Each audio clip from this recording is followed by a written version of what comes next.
That night, the king could not sleep, so he ordered the book of the Chronicles, the record of his reign, to be brought in and read to him.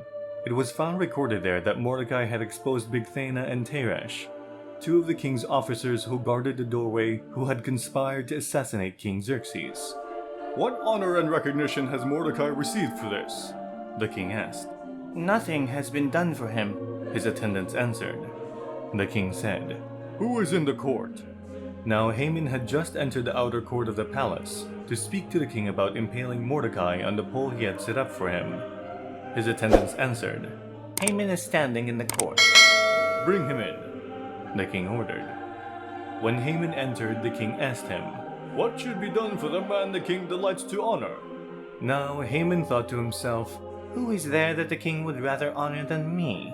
So he answered the king, "For the man the king delights to honor, have them bring a royal robe the king has worn, and a horse the king has ridden, one with a royal crest placed on its head.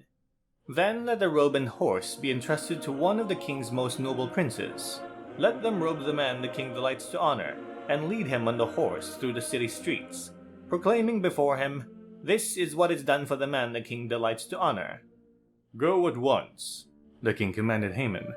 "Get the robe and the horse, and do just as you have suggested for Mordecai the Jew, who sits at the king's gate. Do not neglect anything you have recommended." So Haman got the robe and the horse. He robed Mordecai and led him on horseback through the city streets, proclaiming before him, "This is what is done for the man the king delights to honor." Afterward, Mordecai returned to the king's gate, but Haman rushed home, with his head covered in grief, and told Zeresh his wife and all his friends everything that had happened to him.